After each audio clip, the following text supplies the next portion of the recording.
खुलुमबाय बे समाव बडलेण्ड इंखं टेलिभिजननि स्टुडिय'आव आं मिथिका नार्जारी दिनै मोनाबिलिनि गाहाय रादाबफोराव दङ।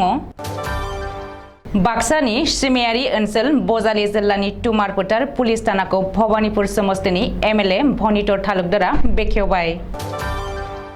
जम्मू आरो काश्मीरनि डीजीपीखौ लश्कर इ ताइबानि मोनसे हानजाया बुथारदों। दायनिगिरिया सासे हमजाबाय। तामिलनाडुआव मन्दिर दर्शन खालामहैनाय सा6 दावबायारिफ्रा दैयाव गबनानै थैदों। साथामनि गोथै सह'खौ मोनबाय आरो साथामनिखौ मोनाखै। आसाम आयेन आफादनि आगु एमएलए करेन्द्र बसुमतारीनि रुंसारि जानायाव बर' रेबग्रा जथुमा दुखु मोननाय फोरमायदों।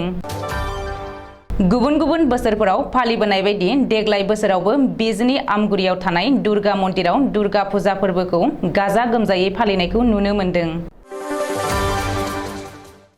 दानिया फै आबुं रादाबाव।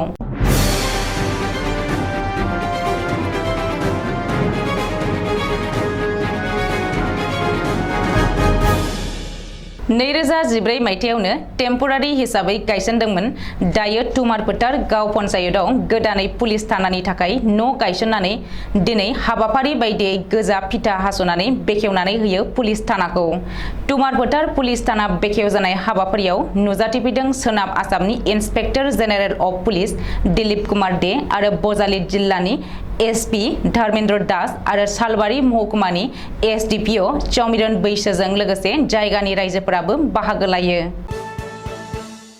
जम्मू आरो काश्मीरनि डीजीपी हेमंत कुमार लोहियाखौ समबारनि हराव लश्कर इ तैयबा तिउरिया हानजानि मोनसे दालाय हानजा पिपल एन्टी पेजिस फोर्स एबा गुसुङै PAFF हानजाया सालायखौ हासोनानै बुथारदों।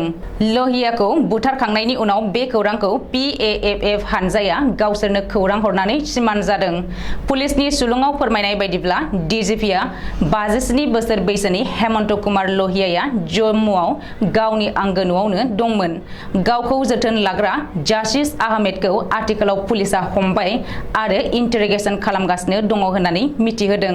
मानो होनोब्ला हेमंत कुमार लोहियाखौ बुथारनो थाखाय PAFF हानजाया लोहियानि न'आव खामानि मावग्रा जासिर आहमेदनि हेफाजाब लादोंमोन।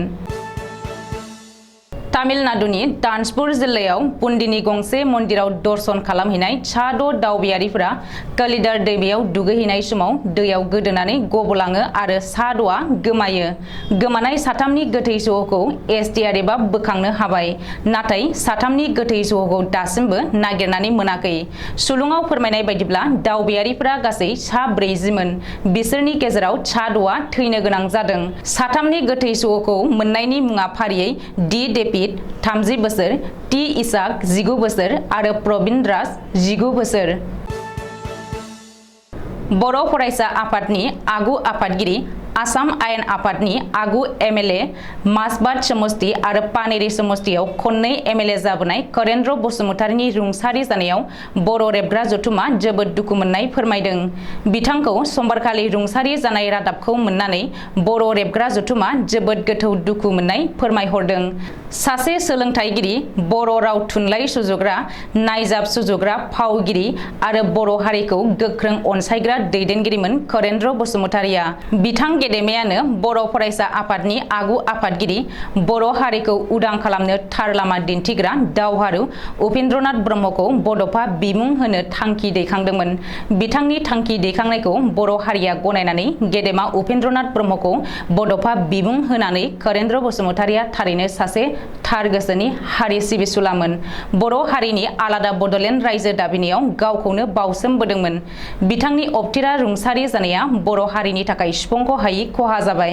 रुंसारि जानाय बिथां करेन्द्र बसुमतारीनि जिउमाया सोरगोआव आलो गोजोनै थाहैनो हाथों अबंलावरिनि खाथियाव आरज गाबबाय होननानै आफादगिरि राजेन बसुमतारी आरो गाहाय नेहाथारि आनन्दराम औवारिया फोरमायहरदों। गुबुन गुबुन बोसोरफोराव फालिबोनाय बायदि देग्लाय बोसोरावबो बिजनी आमगुरियाव थानाय दुर्गा मन्दिराव दुर्गा फुजा फोरबोखौ गाजा गोमजायै फालिनायखौ नुनो मोन्दों। बे फोरबोजों लोब्बा लाखिनानै हारिमु आयदानि दिन्थिफुंनायबो जायो। हारिमु आयदानि हाबाफारि बायदियै मोसानाय आरो मेथाइ खननायखौ मोनाबिलियाव दिन्थिफुंनाय जायो। दिनै मोनाबिलिनि रादाबा एसेनोसै। गोजोन्थों।